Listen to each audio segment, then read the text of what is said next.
हमारी एक लगी हुई है तो वही संख्या जैसे कि 2 की घात 1 2 है, 3 की घात 1 3, 5 की घात 1 5, 5 की घात 0 1। कौन बोला 5? किसी भी संख्या की घात अगर 0 है तो उत्तर हमेशा 1 आएगा, और किसी भी संख्या की घात अगर 1 है तो वही संख्या वापस आ जाएगी। जैसे कि 3 की घात 1 है तो उत्तर 3 ही आएगा। अब अगर किसी की घात 1 से ज्यादा है, जैसे कि 2, 3 या 4, तो उसका मतलब क्या होता है? उसे 3 बार गुना करना है। जैसे कि 2 की घात अगर 4 है तो हम क्या करेंगे? 4 से गुना न करके 4 बार गुना करेंगे। जैसे कि 2 दूनी 4, 4 दूनी 8, 8 दूनी 16। तो ये हमने 4 बार उसे गुना कर दिया। 4 से गुना नहीं करेंगे, 4 बार करेंगे।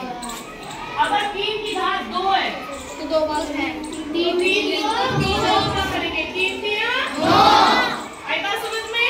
ना ही 3 को 2 से करके 6 लिखाएंगे। उतनी बार गुना करना होता है जितना घात में लिखा होता है। अगर किसी संख्या की घात माइनस में है तो क्या करेंगे? बटे में आ जाता है। बहुत बढ़िया। क्या होता है अगर 3 की घात -2 है तो हम क्या करेंगे? जो 3 को है उसे उल्टा कर देंगे, 1/3 1/3 की घात 2। घात प्लस की हो जाएगी और जो अंदर की संख्या थी वो उल्टी होके बटे में आ जाएगी। आई बात समझ में? अगर माइनस की घात देते हैं तो दी हुई संख्या को तुम्हें उल्टा कर देना। जैसे कि 2/3 की घात -2 है तो वो 3/2 हो जाएगा और घात प्लस की हो जाएगी 2। क्लियर है सभी को? माइनस को समझ में आया? अब अगर किसी का आधार एक जैसा होता है और घात अलग अलग है तो क्या करते हैं? तो घात के आधार है। जैसे 2 की घात 3 है गुना 2 की घात 5 है तो 3 और 5 जुड़ जाएगा। 3 और 5 कितने हुए? 8। तो 2 की घात 8 हो जाएगा। जब आधार एक जैसा हो तो घात जुड़ जाते हैं। और अगर घात एक जैसी ना हो के माइनस में हुई तो क्या बचे? तो माइनस कर देंगे। 2 की घात अगर 3 है और 2 की घात अगर -5 है तो दोनों को घटा दो, नहीं तो जो माइनस के लिए रूल बताया है कि बटे में कर लो तो भी आपस में संख्याएं कट जाएंगी। भाग में क्या होता है घात का? क्या जी? अगर कोई संख्या भाग हो रही है तो घात क्या हो जाती है? बढ़ जाती है। जैसे 3 की घात 5 और 3 की घात 2 को भाग किया जा रहा है तो क्या होगा? 3 की घात माइनस हो जाएगी, 5 में से 2 घटा देंगे, 3 की घात 3 उत्तर आ जाएगा। क्लियर है? Yes ma'am. वर्ग और घन किसे कहते हैं? वर्ग किसे कहते हैं? देखो वर्ग 2 प्रकार के हो गए। एक तो हो गया हमने जो शेप्स में पढ़ा है। शेप्स क्या होती है? आकृतियां। आकृति में हमारा जो वर्ग होता है उसे स्क्वायर कहते हैं।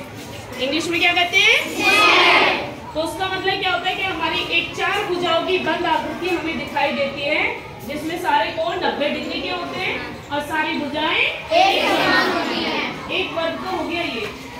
दूसरा वर्ग जो हम गणित में संख्याओं के लिए करते हैं वो क्या होता है कि संख्याओं को 2 बार गुना करके लिखते हैं तो उसका मतलब होता है संख्या का वर्ग। क्या होता है? संख्या का वर्ग। जैसे मैंने बोला 3 का वर्ग 3 9, 4 का वर्ग 16, 5 का वर्ग 25, 6 का वर्ग 7 का वर्ग 8 का वर्ग 9 का वर्ग 10 का वर्ग 100। तो हम क्या करें? संख्याओं को 2 बार गुना करें। अब वर्ग की बजाय अगर मैं घन बोलूं तो घन का मतलब होता है संख्याओं को 3 बार गुना। जैसे कि 2 का घन सभी तरह की संख्याएं और तुम्हारा बीजगणित। इसके अलावा अभी कहीं से भी प्रश्न नहीं आ रहे। बीजगणित बहुत जरूरी है चर संख्याओं का। क्लियर है सभी को? किसी को कोई डाउट बेटा? किसी को कुछ पूछना है?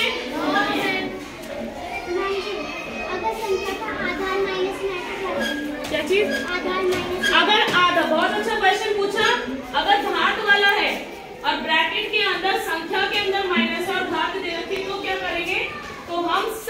विषम देखेंगे कि घात सम है या विषम है। अगर सम है तो उत्तर प्लस में आएगा, विषम है तो उत्तर माइनस में आएगा। इतना अंतर है और कुछ नहीं है।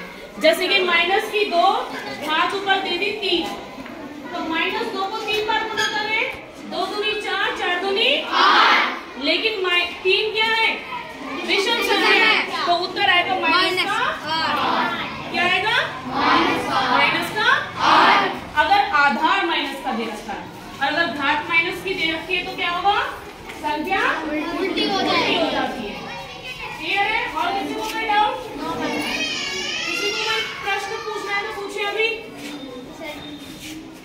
आयत किसे कहते हैं?